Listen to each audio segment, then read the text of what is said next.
Hello, everyone. Thank you for joining us tonight. My name is Jennifer Novotny, and I'm the Public Programs Coordinator here. And I'm really excited that you guys chose to join us for our second evening in our Quantum Quandaries and Other Heavy Matters soapbox. So as a quick show of hands, was anyone here last Tuesday for our first one? Fantastic. Thanks for coming back. And hopefully, many of you can join us next Tuesday for our final one, where we're going to be exploring gravity waves and dark matter. So why don't we actually just start diving into today's event, and let me introduce to you our moderator for the evening, Professor David Kaiser.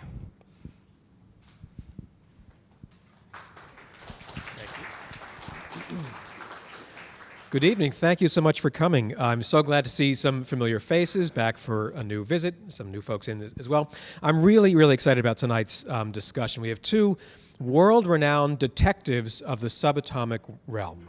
They are detectives. They're sleuthing out what the world is made of. And it's just incredible. We're going to hear about some amazing recent discoveries, some open questions, and lots of fun stuff to dig into. So our first speaker is Professor Markus Klüte. Markus is an associate professor of physics here at MIT.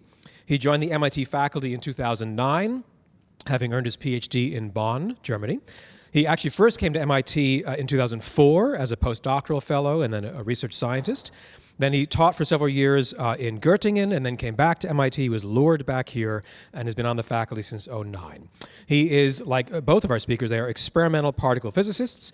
Markus has worked with several major collaborations at labs you've heard of, at Fermilab and at CERN. Since 2009, he's been a member of the CMS Experimental Collaboration, which those in the know is one of those two groups that actually helped find decisive evidence for the Higgs boson at the Large Hadron Collider at CERN. I like to think of Markus, as I say, as a kind of detective. So it's a lot like several people said, I just inherited from my older relatives this really fancy car, like an Aston Martin James Bond car, beautiful car. The problem is no one could find the car keys, so they couldn't make sure it would work. And so they'd said, Markus, buddy, could you find the keys for this old, otherwise lovely car that I found that I can't make sure is going to work? And Markus and approximately 500 of his closest friends went out and found those keys. Now, it only cost maybe $7 billion, but it was worth it, as I think we'll hear, because they did in fact find the piece that all of us knew had to be there but couldn't find for over 50 years. So our first speaker, Markus Klüte. Markus.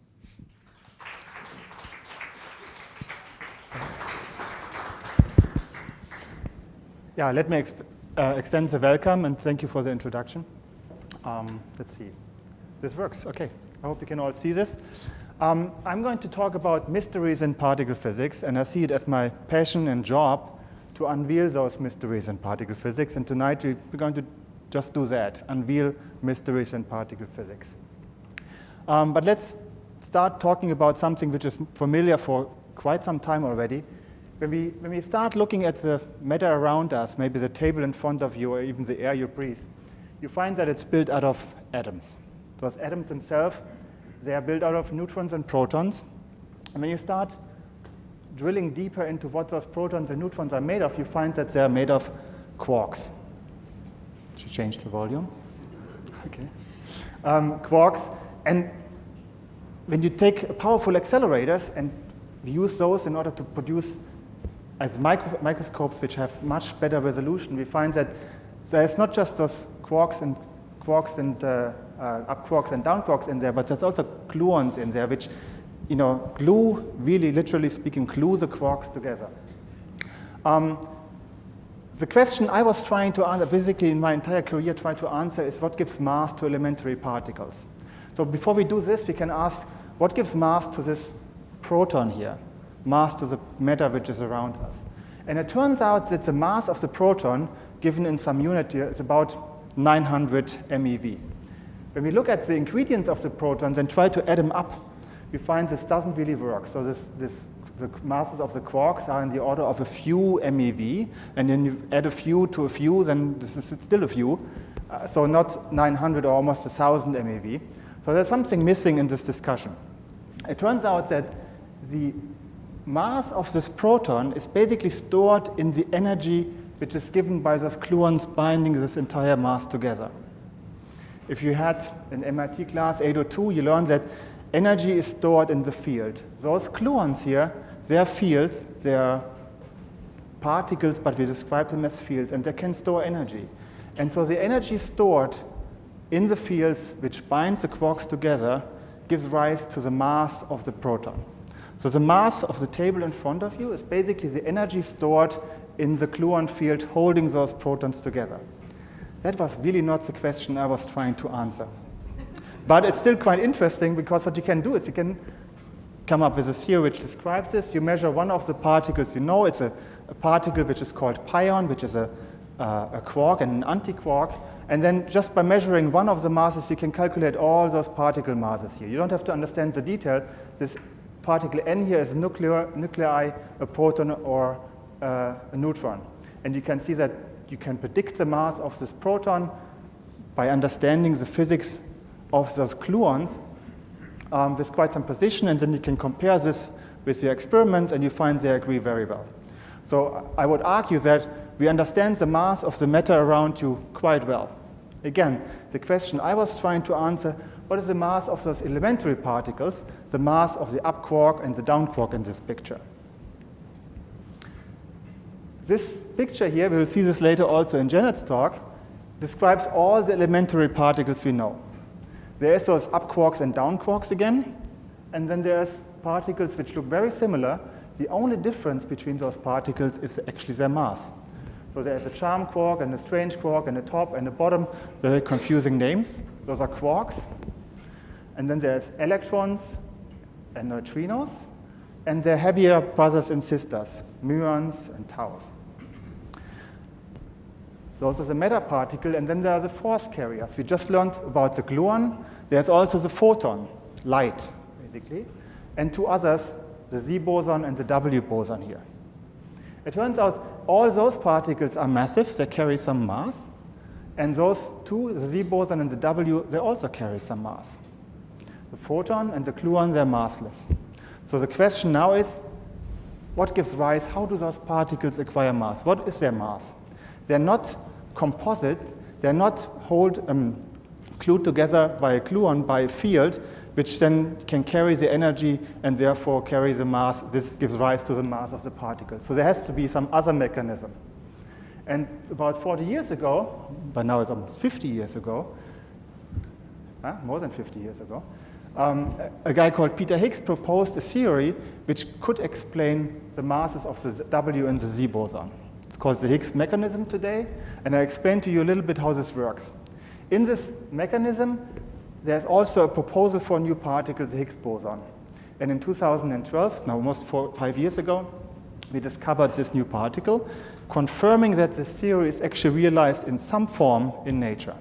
So this was really a fantastic discovery, but actually only the beginning of a journey of trying to really understand this new particle and the physics behind it.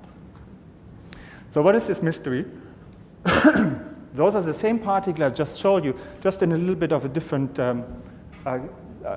display or figure. What I do here is I show you the same particle, but as a function of mass. And then you see again this first generation, the second generation, and third generation. And you see they nicely line up here. You also see that this is a logarithmic scale, so those particles are orders and orders of orders and orders of magnitude lighter than the heaviest known elementary particle we know, which is the top quark. And the top quark, to give you a feel, is as heavy as a gold atom. Those two bosons here, those two fields, force carriers, W and Z, they're almost the same weight. They have almost the same mass. And then there's the neutrinos Janet is going to talk about. They seem to be living on a totally different scale. That we do a little bit of a break here, and there are 6 orders of magnitudes between this here, and then there's a few orders of magnitude in addition. So those electrons, those neutrinos are extremely light.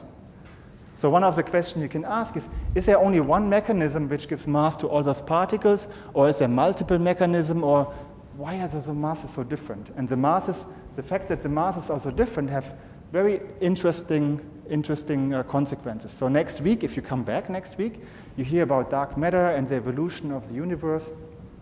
The fact that those two masses are that small, the fact that the down quark is a little bit heavier than the up quark, is fundamental to the evolution of the universe. So So I think it's an interesting question to ask, how do they acquire mass? And the story can be displayed in this cartoon here. You don't have to read this. I'll explain it to you in my words. This Higgs field, the idea by Peter Higgs, this Higgs field is everywhere in space. You can think about it as a property of space itself or a property of the vacuum. It has no direction, it's just everywhere. And when you're a little particle, elementary particle like an electron, and you travel through this field, you have a little bit of an interaction with this field, and then this interaction will slow you down. This inertia is what we call the mass of the particle. So the interaction of the particle with this field is what we call mass. So there are some particles which are very heavy, like the top quark. They don't really make progress. And there's others like the electrons, they're okay. And then there's the neutrinos again. They just seem to be going through this without any trouble.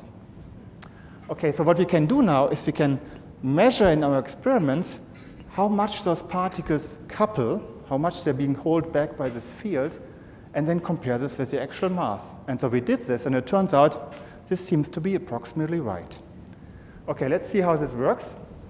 Again, this is our standard theory of particle physics. All those particles are fields, and they can be described with a quantum field theory. There's no reason to believe that there has to be anything new, other than there's those difficult and deep questions we cannot answer by this. It's really confusing that we have this beautiful nature around us. We are able to define a theory and write it down, but then there's no explanation. There's no little footnote which explains to us how this all connects. It would be really nice to have a theory which goes one step beyond. There's other things which are problematic. This standard model actually completely fails to explain some phenomena we observe in nature. So you can say it's broken, or you can say that its range of validity has its boundaries. One of those areas is gravity. This model doesn't explain gravity. There's no graviton or field which can be used to explain gravity. There's also no explanation to what we have observed in cosmological observations, dark matter. We know that there's dark matter out there. We cannot explain it with this standard theory of particle physics. And then there are a few other things which are quite interesting, where also the explanation is missing. So we have this beautiful theory. It describes all our experiments, but it also has those mysteries, those open questions which are interesting to answer. And without going into any detail, I tell you that the fact that the Higgs boson has a specific mass, which I call small, is rather intriguing in a sense that Janet is laughing because she understands clearly what I'm talking about. Without explaining this is very interesting, which means that there is a lot of theoretical information which we get from the fact that we measured the mass, even though the mass is a free parameter to the theory. But it tells us a little bit about the Higgs boson and the fact that we will maybe find some additional Higgs bosons or some additional physics by measuring the Higgs boson with precision.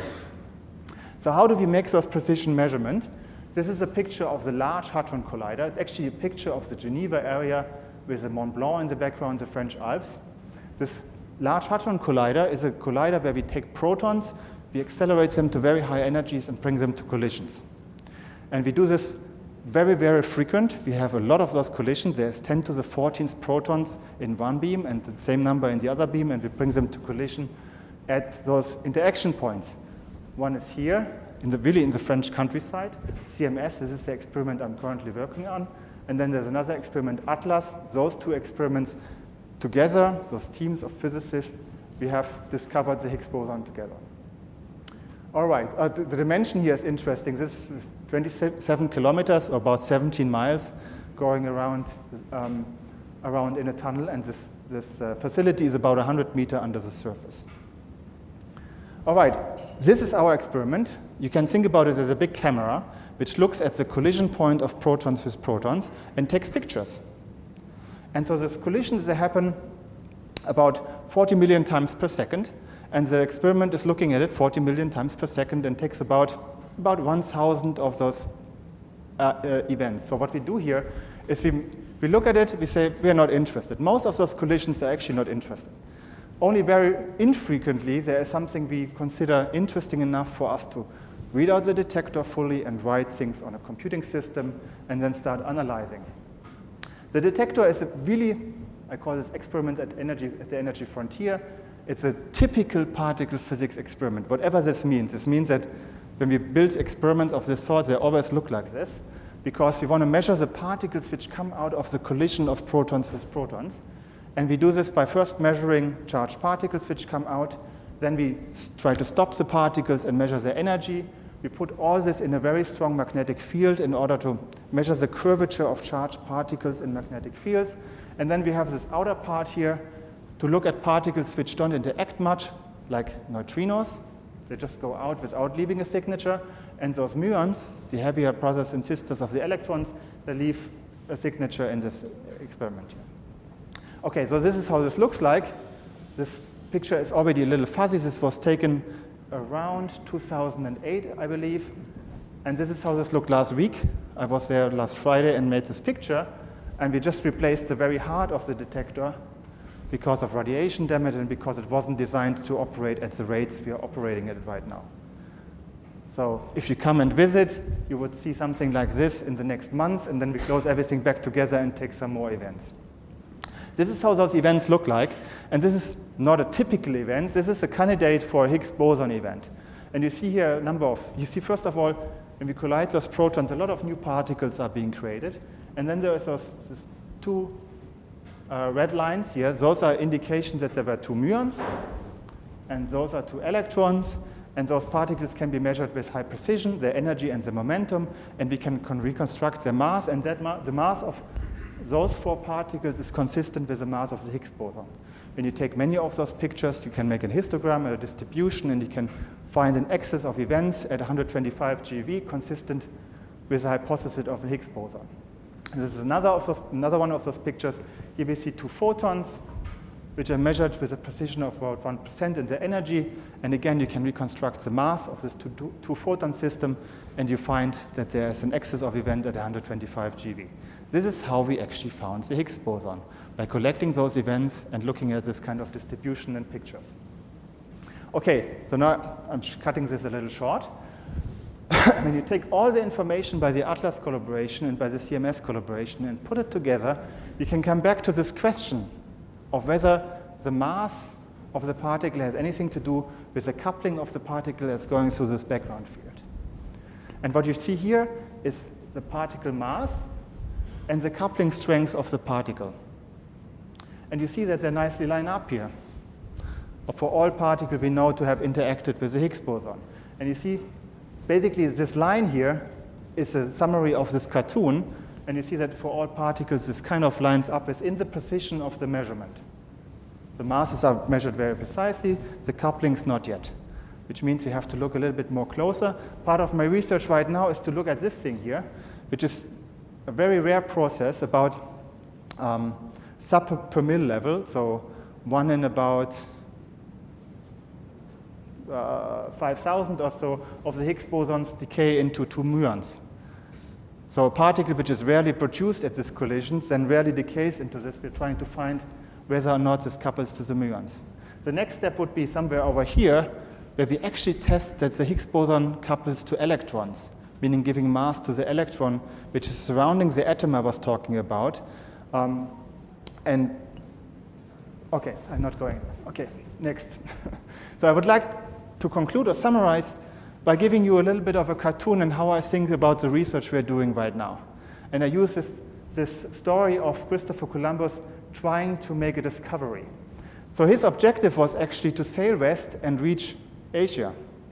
And he wanted to do this because he wanted to look for the riches of gold, pearls, and spices which awaited him in Asia.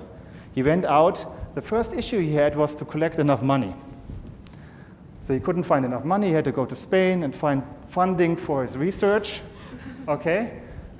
Then he started sailing, and he made a big discovery. He made a historic discovery, but he was actually not quite sure what he discovered. He thought that he actually discovered Asia, went back and told everybody that he made this discovery, that he found a seaway to Asia. He never in his lifetime actually understood that he didn't. Interesting. And he also didn't discover this part of America. He discovered this part of the American continent. Anyway, the point is that we made this discovery, historic discovery, I would say, of this Higgs particle, a Higgs particle. But I think it deserves a closer look in order to figure out if this particle is actually consistent with the theory.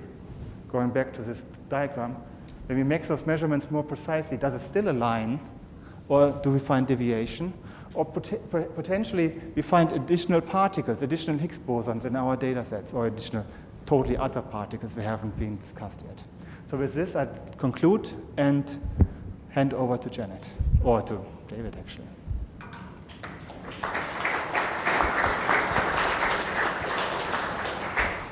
We'll do questions after. Yeah.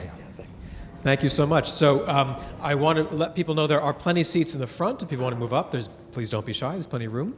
And now I'm going to introduce our second and final presenter, Professor Janet Conrad. I'll get my notes.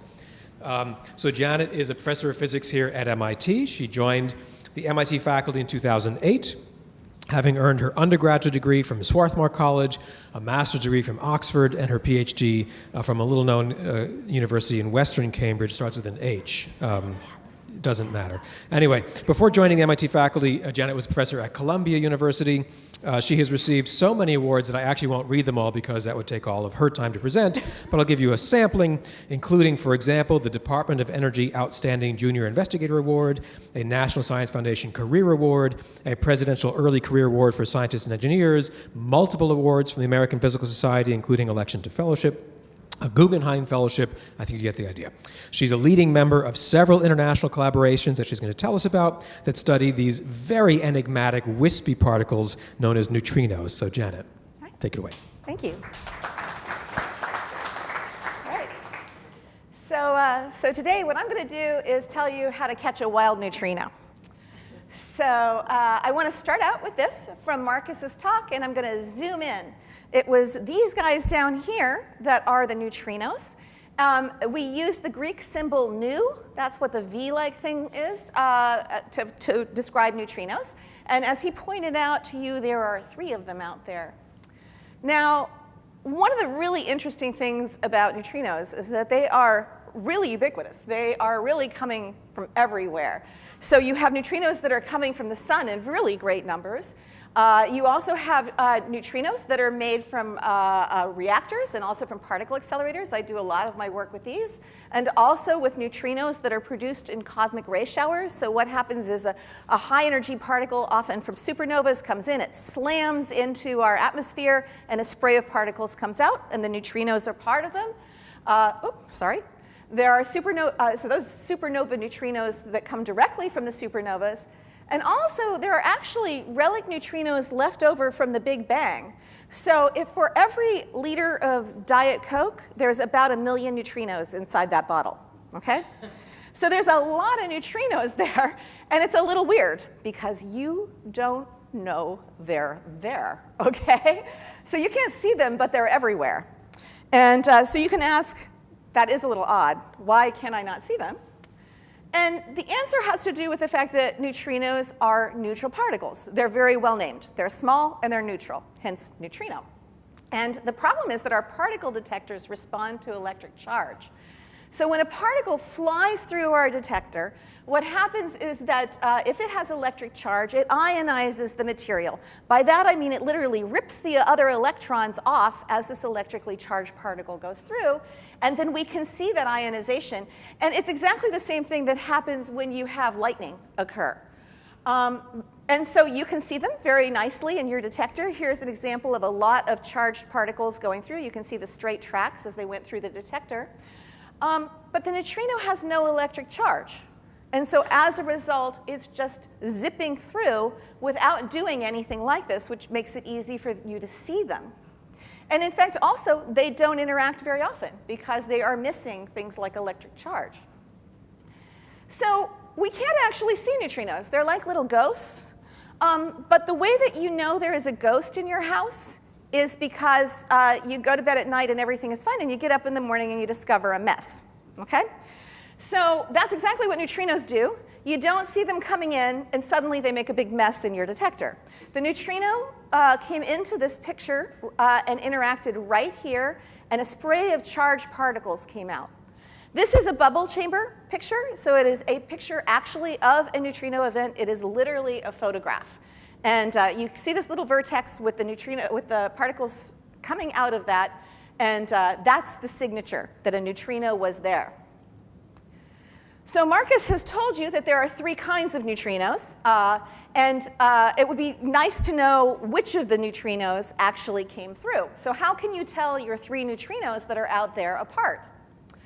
And it turns out that this weak interaction that they're involved in, which is very weak, so they go through a lot of material, it's the same interaction that, that causes a lot of the different kinds of radioactive decays. This weak interaction has a very peculiar kind of interaction associated with it. It has the usual kind of interaction. 2 things come together, bang, and out go the same 2 things, okay? But it also has a different kind of interaction. What happens is the 2 particles come together, bang, and instead of those 2 particles coming out, 2 different particles actually come out. In fact, there's an exchange of electric charge. So what happens is that you have a neutrino come in, and out comes a charged particle instead, which also had to change the charge here so that we can conserve charge, so that we end up with this being 0. So if +1 charge comes out here, then -1 charge also came out somewhere in this picture. And it turns out that that charged particle partner is very specific to the kind of neutrino that comes in. So if you have an electron neutrino come in and make a mess, you'll discover that there was an electron in that picture.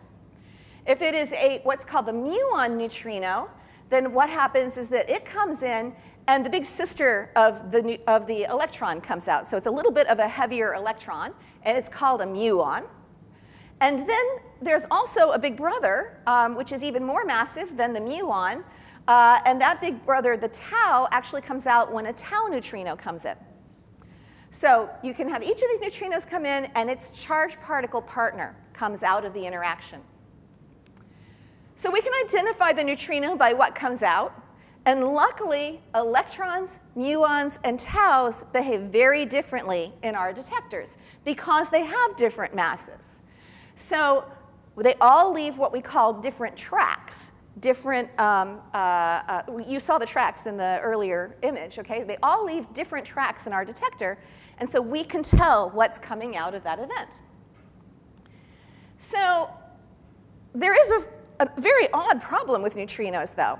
So let's say I have my detector, and it's sitting here, and I see a lot of these interactions where suddenly, say, muon neutrinos are appearing in my detector. Then I move my detector a little bit further away from where my neutrinos were produced, and suddenly I don't see those tracks anymore. It's like it disappeared. And in fact, if I move a little further along, they'll come back again, and then they'll go away again as I keep moving away, okay? That's a pretty amazing thing. Particles should not be doing this.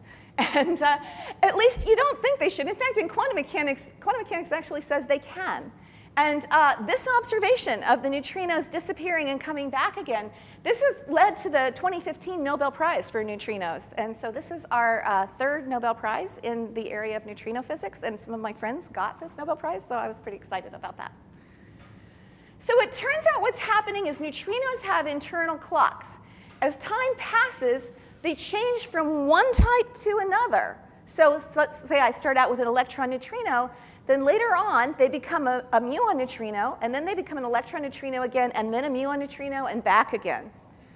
And that's, again, just a really weird thing to say, okay? In the world that we live in, if you start out with a cat, you always have a cat. It is important to discuss cats when discussing quantum mechanics.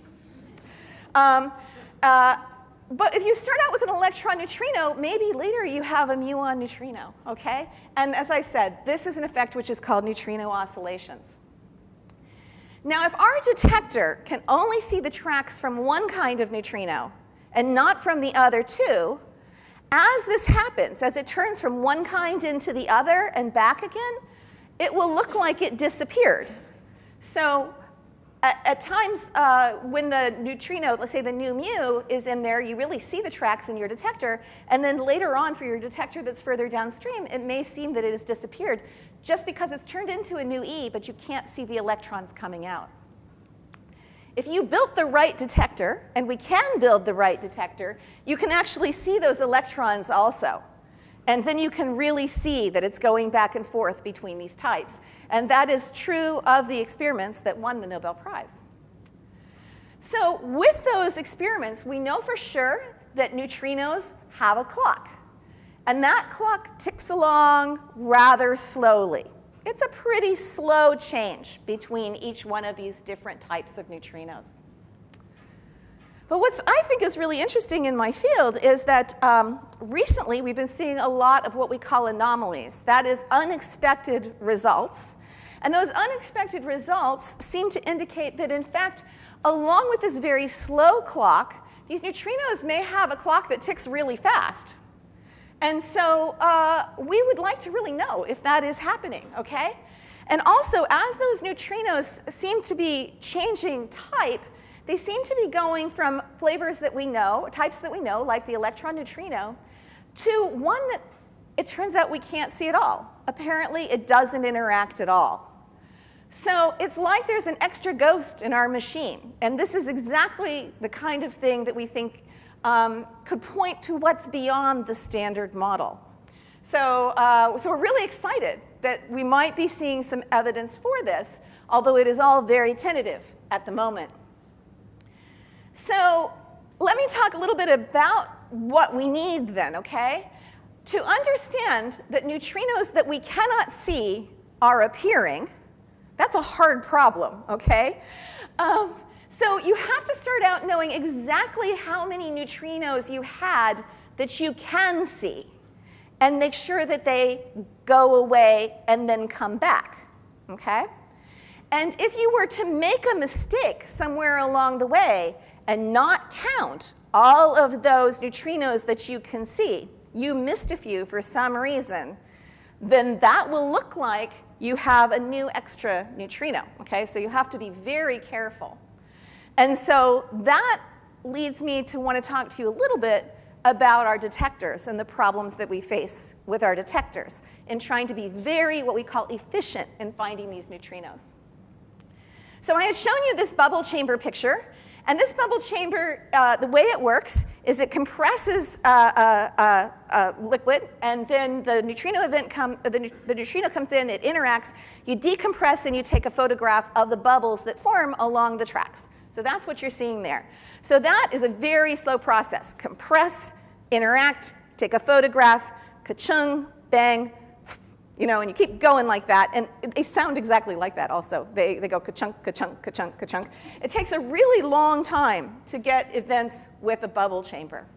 Too long for us to get enough events to be able to do what we want. So we brought in electronic detectors to be able to do that, but electronics, at least in the 2000s, was quite expensive. And also, we hadn't developed new technology that allowed us to do anything but have fairly spotty images of the interactions. So we went from this beautiful image to this, but we can now take enormous numbers of these. So that's really nice. We can at least take data really, really fast. What's been really exciting recently is that we have developed a new detector, which is a state-of-the-art detector called a liquid argon time projection chamber. Time projection just sounds really good, doesn't it? But basically, what it is it's a detector that allows you to have a really fantastic resolution of the tracks coming out. I mean, it is almost as good. This neutrino event and what you see here is almost as good as what you saw in that bubble chamber picture that I showed you. And so we're really, really excited about this. And the great thing about this is we can take data really, really, really, really fast. In fact, we can take data so fast that we take petabytes of data in just a couple of days, which, if you think about it, is like millions of USB sticks raining down on you. You know, every few days you get buried. It's really, really hard to deal with petabytes of data coming in. So we have a real problem, because now we have all of this data, but we have to find the neutrinos that are in there. So who are you going to call? Okay? All right, we have a problem. We're going to call, so we'll call Google. Now, I just want to, do an interlude. I just have to tell you that every time I look at this little Google car, I think of koalas.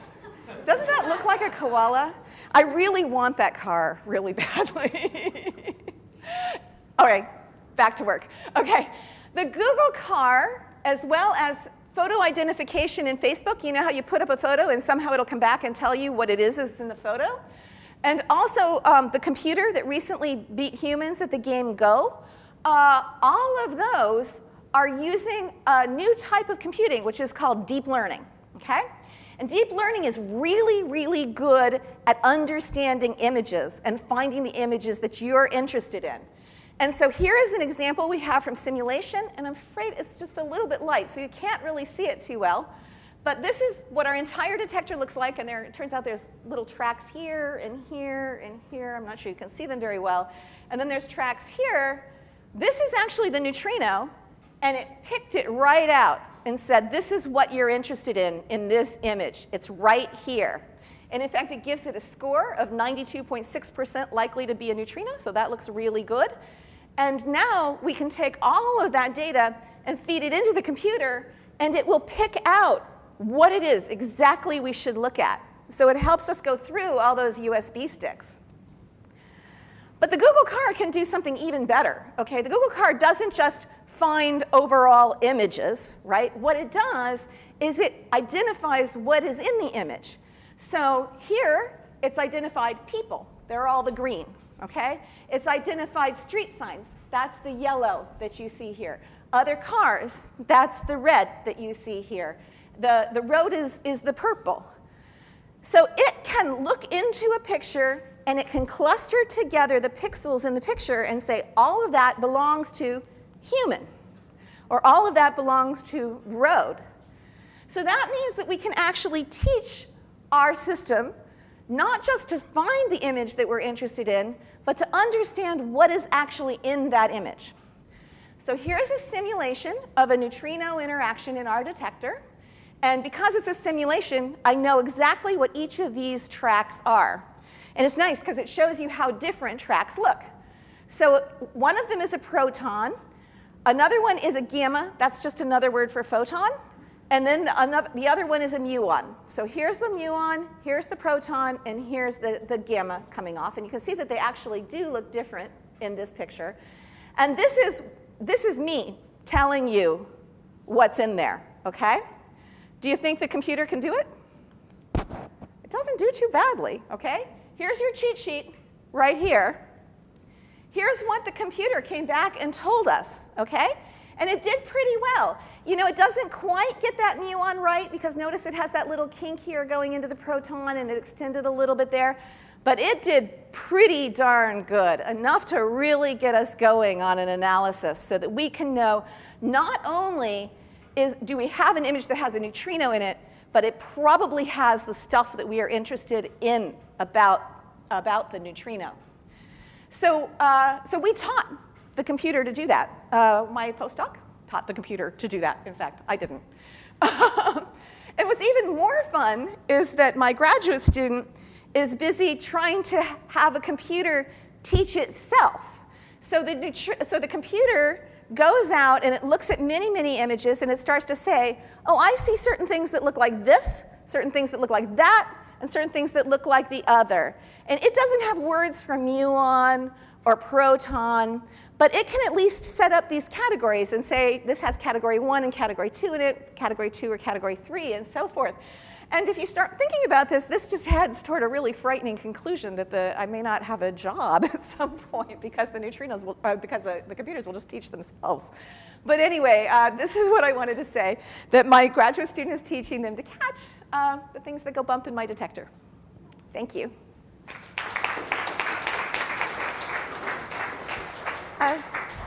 Just one thing. You know, the bubble chambers have gone out of fashion now, and Fermilab was throwing out a lot of its bubble chamber tape, and I thought that that was just a tragedy. So I carried off massive amounts of bubble chamber tape, and so you are welcome to take, I have scissors, so you can cut off as much as you want of this roll and take it home. You can study it, see if you can find the neutrinos in it. There you go, so just pass that around. I'll get some for my kids. Thank you, Janet. That was terrific. So now I'm going to ask Marcus up as well. I'm going to ask each of these detectives of the subatomic realm a few questions, then I want to open it up to make sure you have time for questions as well that you want to ask Marcus and Janet. So my first question is actually a pretty open-ended one for each of you, and that is, even MIT professors, even multiple award-winning MIT professors, such as yourselves, aren't born saying, I want to study things like neutrinos or the Higgs boson. Well, some might be. I don't think people are born that way. Can you think back of when you first began realizing there's a thing in the world called a physicist, a job listing, and sometimes they get to do things like work with machines that spread over 27 kilometers in some beautiful portion of Europe, or you can teach computers how to do your own job for you. When did you sort of imagine this was a job you could do, and what got you excited about the field more generally when you were a younger person? I can take this. Yeah. I remember really well when I was a high school student, I had a teacher who wanted to be particle physicist, and he just couldn't do it. And what he did in high school was then to teach us about particle physics, which was, at least at that time, rather unusual. So he took me to a museum in Germany which had something like those bubble chambers, but something which constantly runs, and you see cosmic particles going through. And I was just fascinated, and I asked him, why don't we build something like this in our high school? I said, we can do this, but you have to do it. And so I built a little, it's called fog chamber in my high school, and I just really got hooked and then studied physics and continued in this world. Why did I get involved in the LHC? Yes. There was a machine which was called LAB, which used the very same tunnel. And I had the option to go to a local research lab in Germany or to go there. And there was no question for me. I went to this international place where there was not just me as a German student going there, but students from Italy, from Russia, from the United States, from France. This was just fascinating to me. So this aspect about particle physics, we didn't mention this before, as it was really drew me in, this international aspect, this being able to, experience cultures, different cultures, and different ways to solve problems was very fascinating. Okay, so the way that I got into physics is the way a lot of people get into physics. I started out thinking that I wanted to be an astronomer. And I went to Swarthmore College, which had an astronomy program as well as a physics program, and I was very excited. I started out as a freshman, and I got a job at the observatory. And what I learned from that is that astronomy is dark and cold and lonely. And I was like, I really don't know that this is really what I want to do. And I got very lucky. I started just applying for jobs that came up, and I was enjoying my physics class anyway. And the Harvard cyclotron lab, at that point in time, they were treating eye cancers. And so they were looking for people to be operators during the summer when their operators needed to go on vacation. So they hired me to be an operator at the Harvard cyclotron. So I got there, all bright-eyed and bushy-tailed, and then I discovered that, you have to treat people. And that means you shoot a beam at people, and you could hurt people. And I didn't know that I really wanted to do that. And also, I was like all undergrads, a night person. And at night, what they did at the Harvard cyclotron was, instead of treating patients, they actually did tests on detectors. And so they needed somebody to run the cyclotron at night for the detector tests. And so that was my job. And so I got involved working with some people who did work out at Fermilab, and I thought that they were really neat people, and they said, we'll hire you next year to go out to Fermilab for the summer. So I went out to Fermilab, which is outside of Chicago, and it was just amazing. I mean, I really loved it. These giant detectors, and with every interaction that you have in there, you're creating a tiny little universe, and every little universe is different. And I just really liked that, and I fell in love with particle physics. And much like Marcus said, particle physics is a very social job. There's lots of people doing lots of things, and I really like that aspect of it. I ended up going toward neutrinos at a time before most people went toward neutrino physics. In fact, at the time when I was making a decision between doing that or doing the colliders, the direction that Marcus has gone, I was told if I went that direction, it would be the end of my career. And that was wrong, because almost immediately afterwards, they made a lot of the big discoveries that I talked about. And so So also I've learned some important lessons about doing what it is you really think you're going to like to do, even if people are telling you should go do something else. Great, thank you. So I'm going to open it up. The floor is open. I don't know. Yeah, Jennifer has a microphone, and so feel free to wait for the mic, or I'm happy to repeat your question, make sure everyone can hear it. So who has a question for Marcus and or Janet? And if you don't ask any, okay, one up front. I wanted to ask you something. Okay. I don't need a microphone, I'm pretty loud. Okay. You teach the history of science. Yes. What do we get out of that? Do we get out of it new ways to approach problems? I mean, the way of learning and discovering now has changed markedly in the use of artificial intelligence and deep learning and stuff. I mean, can you see like a trend line from the history of science so that Marcus and Janet can make different approaches to solving problems and things like that? That's a great question. So you probably heard, but I'll just say briefly, the question is, why do I get paid? That's what I took the question to be, which is say, why should anyone pursue the history of science, and if they're foolish enough to do so, what role might that play in today's scientific efforts, and how that might be helpful as researchers like Marcus and Janet come up against new questions? So that's a fascinating and really actually pretty tough question. So I'm going to try to bat it around a bit. I think there is a value to studying the history of science. I think there are multiple values to studying the history of science. One of them is actually maybe less so about sort of the anticipating the Google car self-teaching computers, because we didn't have those till recently, as you know. But I think we've had efforts to get lots of humans together to study hard problems, and we have seen many iterations of challenges as well as approaches that have succeeded in building collaborations, in supporting internationalism so that people can move to where they have to move to, for example. So one area where I think we do have lessons learned and maybe a litany of mistakes to hopefully avoid and not keep repeating would be in something like this social organization of say, large collaborations. I think there's also a sense in which some old ideas seem new again. So even within a kind of intellectual history, some very smart people have tried to study nature for a long, long time. Lots of smart people have. And it actually strikes me how often some portions of ideas that once were considered and overlooked or maybe rejected, they can have a kind of second, third, and fourth life. So in that sense, there's even a kind of intellectual trove that we can try to dig through as well.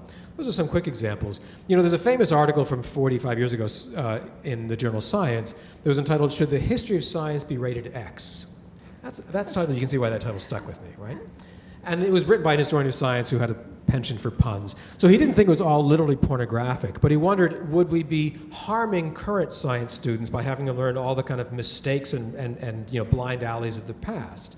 So I think there's something to that argument. I don't think it's the most efficient way to teach scientists about cutting-edge techniques today by having them reproduce everything that people had to learn the hard way before. It's not that lesson I think the history of science would hold for today. But I think there are broader lessons about smart people interacting together and certain kinds of questions, certain ways of, say, introducing new techniques into that were foreign before. There, I think, if we step back a little bit, I think we see room for analogies that might be helpful today. That was a long answer. Yeah. Can I make an answer on why we need you?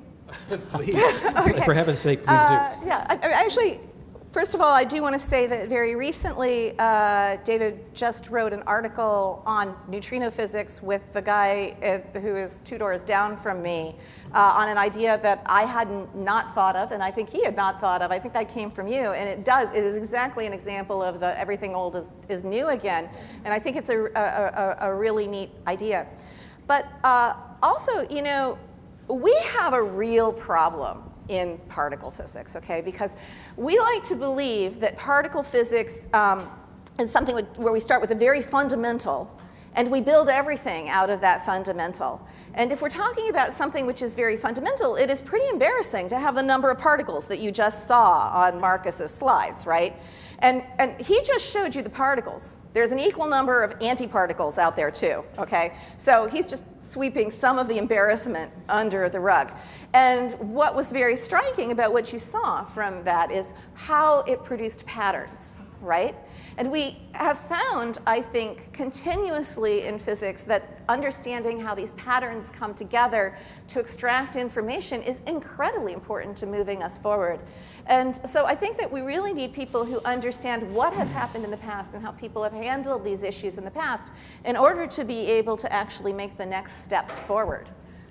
Well, I'm glad I get to keep my job. I want to say, since we're recording, just to let the record show, it was our friend Joe who came up with that idea was it? first. Okay. And I was delighted he asked me to help. So before Joe sends me really angry emails at 3 in the morning or starts sorry for tweeting that. like someone I'm else sorry, might do. Joe. But it was an awesome project to learn, and I learned a ton about neutrinos from it. So for that, I'm grateful. Any other questions for Marcus? Yes, or Janet? This was awesome. Thank you. Thank you. I'm curious, what do all three of you think is next for the standard model? Great. So the question again, in case you couldn't hear, what do the panelists think is next for the standard model of particle physics? I take this. Yes. I asked myself the very same question after we had the discovery of the Higgs. And after some back and forth, I thought we need to find the next Higgs boson. So I mentioned this a little bit. You know, there's an entire slew of theories out there. Supersymmetry is one field or one area of new theories out there. They all predict the existence of additional Higgs bosons. As a minimum, there might be 5. There might be an infinite number of Higgs bosons actually out there. So I'm looking specifically for those extra Higgs bosons in the data we collected there. Would make a lot of sense to me. Would explain a lot of things to us. So I guess I would be a little bit, I'm a little less specific on this, but I think we live in really interesting times, because what happens in science, so going back to the history of science, is that what happens is we develop a theory and we love our theory, and our theory does really, really well for a long period of time. And there are these little problems with the theory, but you know, those are such annoying little problems. Really, overall, the theory is fantastic and it's looking really great. Electromagnetism was a really good example of this, okay? And so we go along and we're, you know, making sort of smooth progress until we get this huge collection of anomalies, things that are not what it is that we can actually explain. And that is an incredibly rich time where really great new ideas happen, and then suddenly, you know, we've been going along like this, and boom, we go up like that with a sudden realization of something like relativity and quantum mechanics, for example. And then we start going along again, and then we suddenly discover all these fundamental particles, and boom, you know, we go up again. And it keeps on going like that. And what I see right now in my field is this collection of anomalies that's happening. And some of them are small effects, like the one that I showed you. There are things that are truly dramatic effects. Like, for example, the most clear anomaly, the biggest crime in the universe, is that there is no antimatter in this universe, okay? We produce particles and antiparticles out of energy in equal numbers, which means that we should not exist, right? Because the antimatter should have come in and annihilated it. It's all gone, right? That is a huge anomaly that we need to start addressing. So we have all of these questions out there, and I think we have to figure out now how to organize those and then ask the right questions about them. So I think those are each great answers. Another one I'll add to the mix, and there was a preview of it on I think, Marcus's slides as well near the end. So only missing half the matter is actually a rounding error compared to other mysteries like dark energy and dark matter, which don't even have a place on these beautiful multicolored charts. So we're missing only 95% of what's out there, which is, you know, really bad. I mean, I was going to say, it's actually really bad. It's exciting and wonderful, but you know, whether there's 1 or 5 more Higgs bosons, we still don't know what's going to be realistic candidates for the 25% times of than ordinary matter that makes galaxies spin in weird ways, or the 70% that's responsible for the fact the universe is expanding, is speeding up in its expansion, the dark energy. So those would be nice to pin down a bit better as well. So we can call those anomalies. It's like, oh, that's just a rounding error. I'm only off by 95%, right? So those are pointers, I think we all agree, to, you know, some really exciting but really stubborn questions that certainly keep many of us up at night as well. What I like to say is that sometimes experiment chases theory. You know, the theory's been telling experimentalists what to do, and sometimes theory chases experiment. And a really healthy field is one where you're going around and around with this, and we've made a cycle and a flip, and you know, and as an experimentalist, I'm really glad to, you know, have the theorist. I would even argue, and you tell me wrong, please, that most of those big steps in progress in our understanding on how the universe works, they all came with the development of new tools and new toys and new detectors, like those large liquid ion detectors, time projection chambers, or the next generation of accelerators. Those new tools and toys, which require research and development in technologies, those were the things we needed in order to find the next answer, the next clue to the problem. So I don't know if every single example does, but that's a clear trend. And they're not just tough to make, they're also often these days very, very expensive. So that adds another layer of complication. Good. Other questions? I see one in the back, or how about in the back and then up here? So if you want to just say your question, I'm happy to repeat it on your behalf if you like. Thank you very much. This has been an impressive introduction for an honest thanks. Good. This is Janet. Janet, I was intrigued with the statement you made that neutrinos, we cannot see them, but we can see them nesting. So my question is, can we use this approach, this concept, maybe further research into it, to treat illnesses, for instance, Alzheimer's, Parkinson's? We can see them nesting, but we cannot really track what's going on. So perhaps I'm asking, is it possible that neutrinos may cause this kind of problems? Oh, I hope not. I love my neutrinos. I don't want them causing Alzheimer's. That would be bad. Do you want to repeat the question? Oh, the question was, can you use these neutrinos in order to be able to, let me say it a couple of different ways. One of them is that they go through a lot of material and then they interact, and could you make use of that? And also, can you make use of the idea of something coming in and messing with something that you can't see, but you can look at what comes out as the effect and use that to trace backward to what the cause is. And I'd like to add a third aspect to it too, which I think fits into all of this discussion, which has to do with the tools that we develop. Are they also useful in these kinds of questions? And I sort of, and I'm going to say this in a way that please don't feel bad about it. My sister said this to me. She looked at me once and she said, those neutrinos are great, but what have they done for me lately?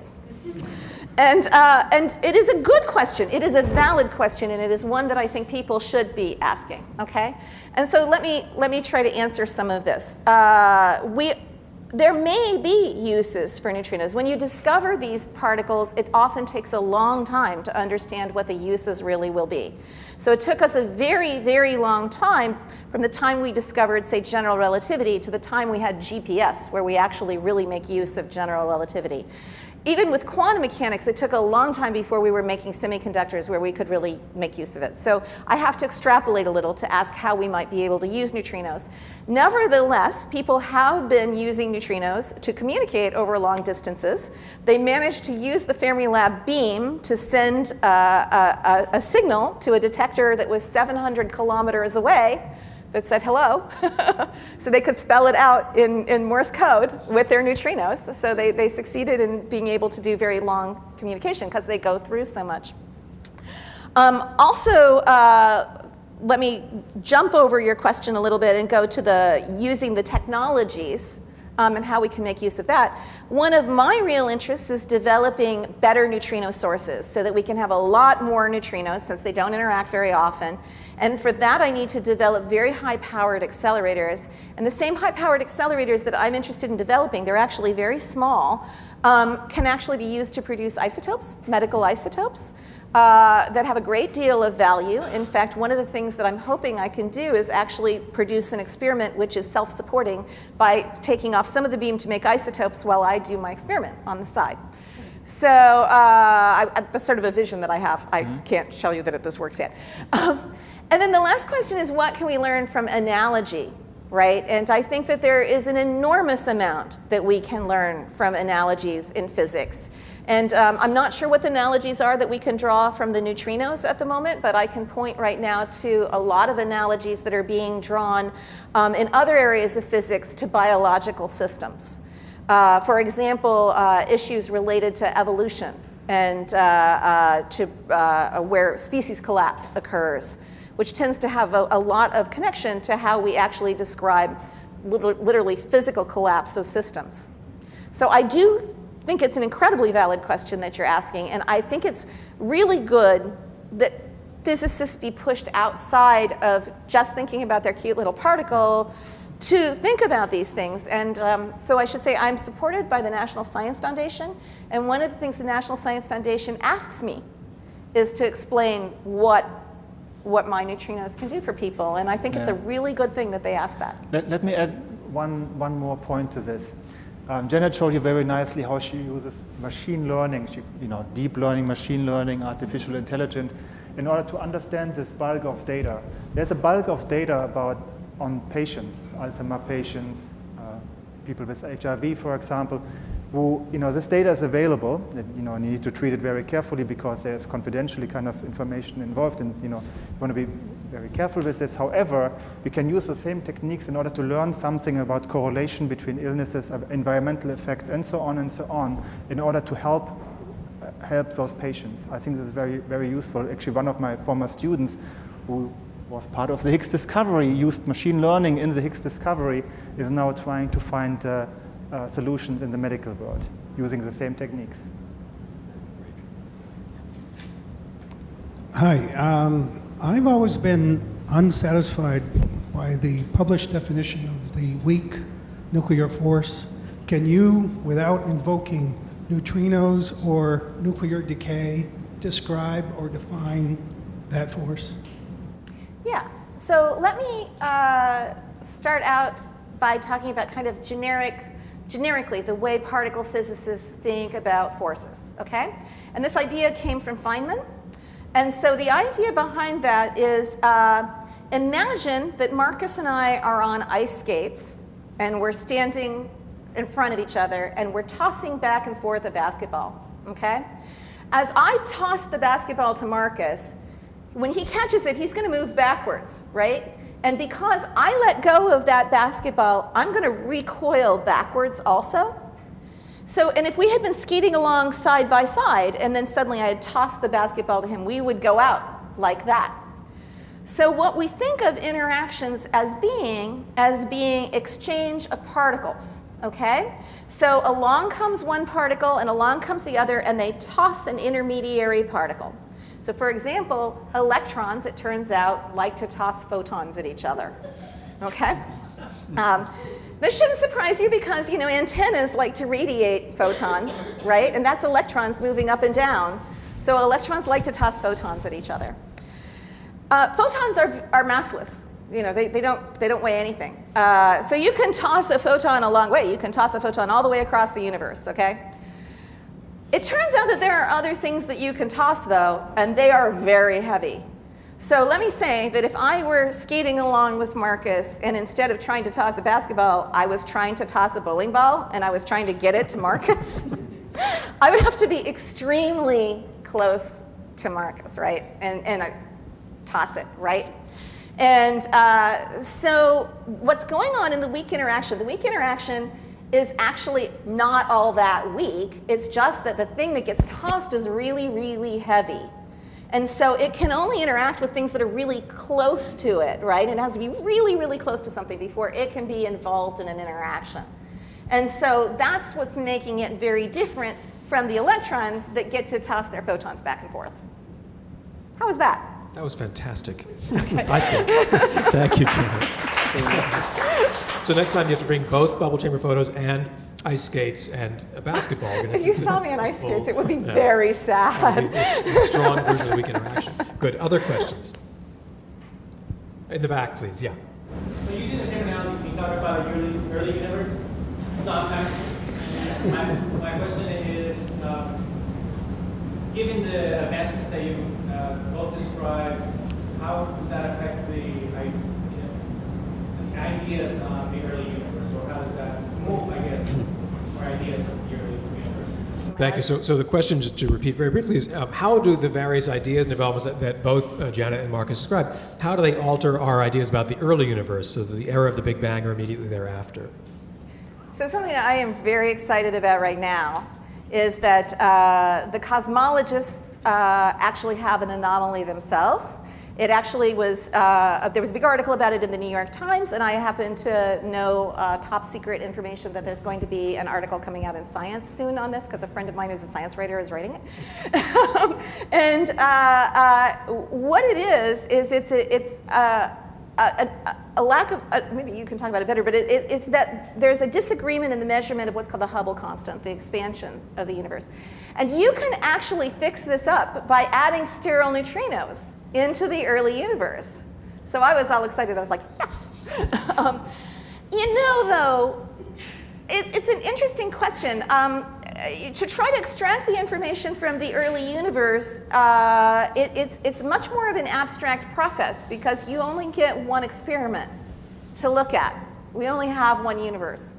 We can do lots of experiments on Earth to understand what's going on with the particles. So it's really hard to go from, I think, the early universe to what's going on. It's easier for us to look here, and if we see something that looks strange, see how well they can fit that into the model of the early universe. That's kind of the way I see it. Do you want to? Marcus, do you? Well, there's many smaller connections, right? For example, we use this Large Hadron Collider not just to collide protons with protons, but also lead with lead. What it does, you are able to create a very hot and dense form of matter, which is similar to the universe shortly after the Big Bang. Then you can study this hot matter and you find that there's a new state of matter being created, which is called the quark-gluon plasma. Basically a plasma of quarks and gluon. They can move almost freely around. They actually behave like a perfect liquid. And so then you can study that liquid and learn about this little form of matter in our experiments. It's very nice because we have this huge camera around. We can look at all the details of this form of matter. When you go a little bit around the ring, there's an experiment which is called LHC-B. LHC is clear as a Large Hadron Collider B because they study B mesons. And what they try to do is look for subtle effects of CP violation. So the matter-antimatter symmetry Janet was talking about, trying to understand whether or not we missed something when we wrote on the standard model. Is there some other form of CP violation, this matter-antimatter symmetry violation, which would explain why there's so much matter around. So we have those experiments. Again, we have those experiments, controlled experiments at the lab, and then we can look back and see if this is in agreement with what we observe in the universe. Good. Up front here, yeah, please. I have sort of a meta question about this, which is obviously particle physics and quantum theory, it's a very kind of nuanced and layered kind of thing. But then when you come and talk to an audience like us, how do you think about what to highlight as opposed to what to sweep under the rug?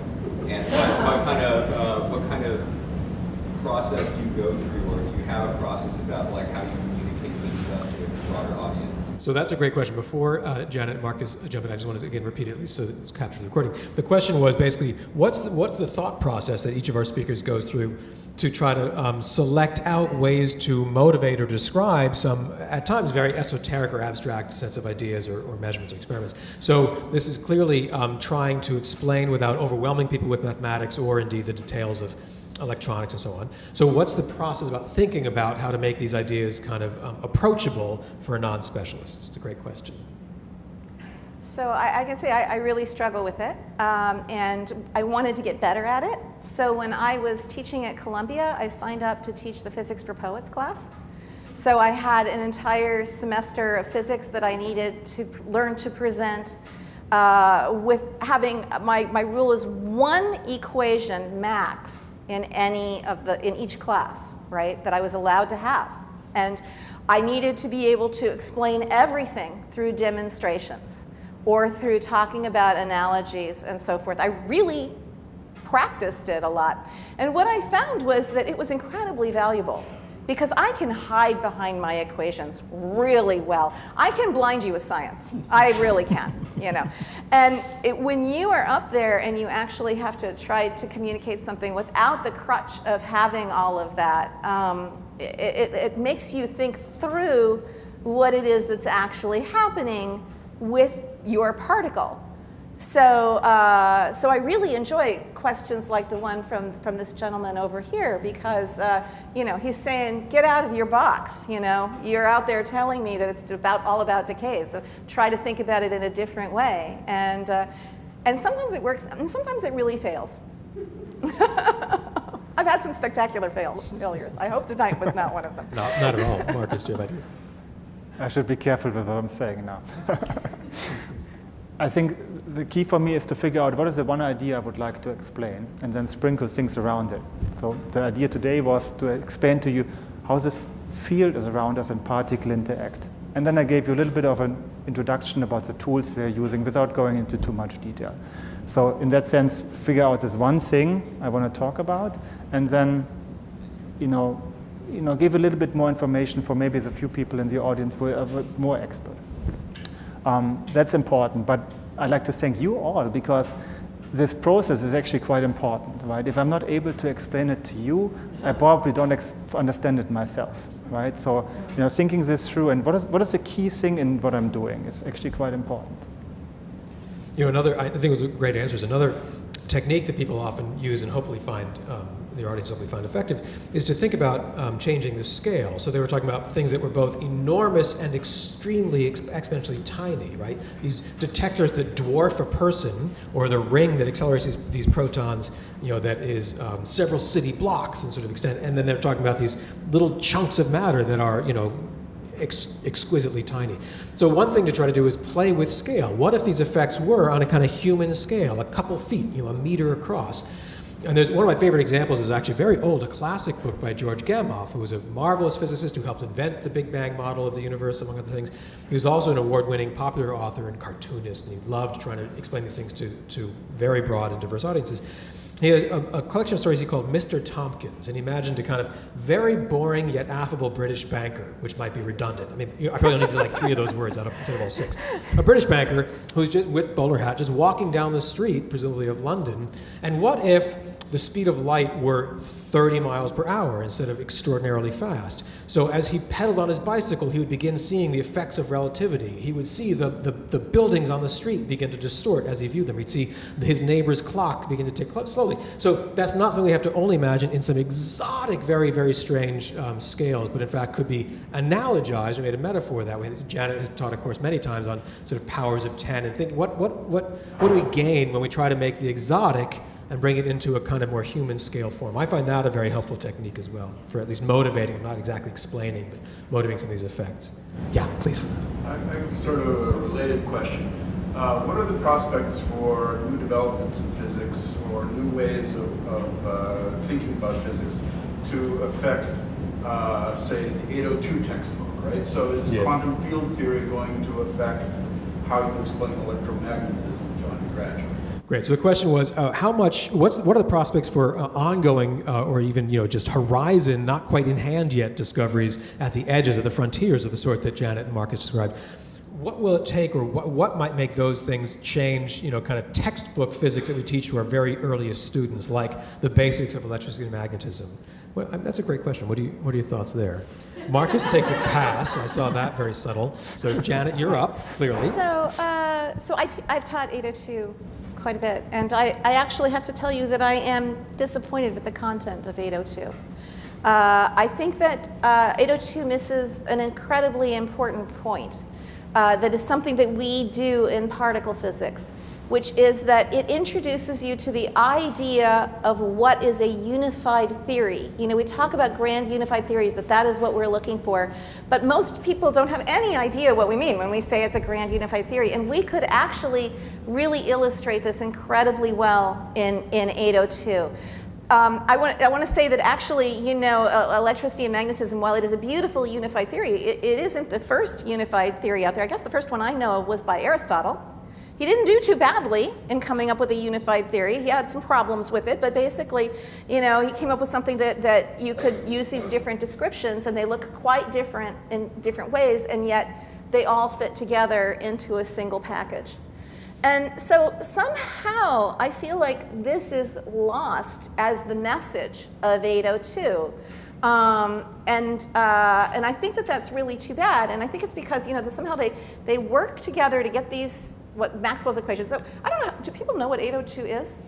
Oh my God, I'm sorry. 802 is the electricity and magnetism class that everybody at MIT has to take. So everybody at MIT has to take 1 year of physics, and 1 semester of it is electricity and magnetism. And you learn these 4 equations, which are called Maxwell's equations, and you discover, and they all look like they affect very different things. One of them has to do with how electric charges behave. Another one has to do with how magnets behave. One of them says, oh, if I have moving electric fields, or moving electrons, I'm going to get a magnetic field. And so they all look like they affect really different things, and yet they all actually turn out to be coming from the same overall unified idea That if you look at it in different ways, you get this different phenomena. And that's also what we think is going on in particle physics, that there's some great idea out there, and if you look at it in different ways, you end up with these different particles. And I'd like to have it be taught more. It's not just, these are wonderful concepts to learn, but the whole idea behind it, I think, is very important, and it's not taught in 802, I think. And I should say, since we're at the MIT Museum, of course, one can purchase a T-shirt over there that actually has Maxwell's equations on it, which is a collector's item that no one should be without. Then you can skip 802 and go straight to particle theory. That's right. So, Justina, yeah. So again, I have a similar question. My question would be, what is the youngest age of the person who you explain your work to? And if so, how did you explain it? Right. So very quickly, what's the youngest age of a person to whom our speakers have explained their work to, and how do they engage that younger person? What Do you want to do it, or do you want me to do it? For me, very concretely, is my two sons. My daughter is too young; she's 4. But my youngest son is 6, and he was down there and saw the experiment, and he saw the scales, and then we talked about his little train tracks, which have magnets on them, and how they attract and repulse, and you know, when I talk to high school students, that's still quite easy. When it gets younger, you have to be trying to talk. You have to talk in their words, with their toys, with their tools, and try to explain the physics that way. It's not trivial, but. Yeah, so I completely agree with Marcus. So right at the very beginning of grade school, you can start teaching people all of these different ideas. You have to teach it through doing demonstrations. You have to teach them to look at the world and see the things that we are seeing and then making use of. But let's begin with the idea of waves, which are absolutely essential to quantum mechanics. Little kids can understand a lot about how waves get added just by looking at the pictures of waves.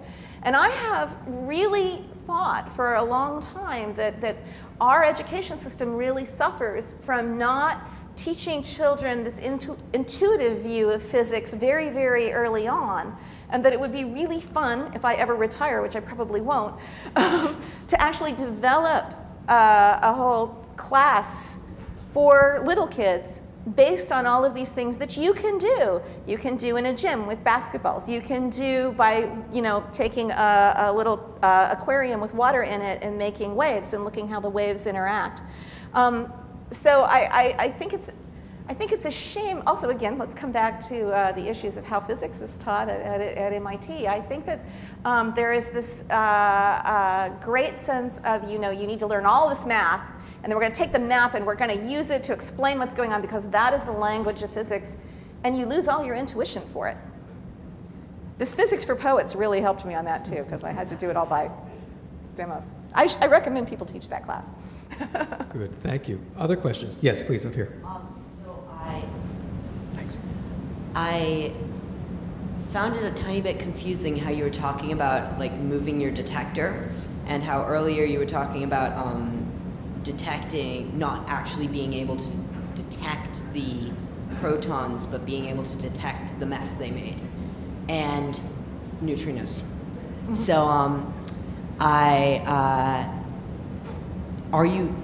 when you're tracking the neutrinos, are you essentially tracking a trail of messes that they made? That's a great question. Right. So as a charged particle goes through a material, because it's electrically charged, it pulls the electrons that are in the atoms and it rips off those other electrons. So then somehow I have to be able to see those electrons that were ripped off. And there are lots of different ways that I can do that. One of them, what is most often used, is I put an electric field on either side of that, and the electrons drift up to one side, and then I detect them as a pulse. Okay, so that's one way that I can do it. In the bubble chamber, the way that it works is it actually turns out that if you have a highly compressed liquid and then you suddenly decompress it, it turns out gas forms around the electron. And so that allowed us to actually take a photograph of those tiny little gas bubbles, which was what was producing the tracks that you saw. But all of that depended on my being able to have something that had electric charge, right? And the neutrino didn't. And so that's why there was that blank space before these things spread out. So that's happening in my detector. And then I take my detector and I move it. Say it's actually on rails or something like that. In fact, what really happens is I build more detectors all in a row, but because they're really big. They're like, my one experiment, which is named Mini Boon, is 800 tons. So, and that's mini.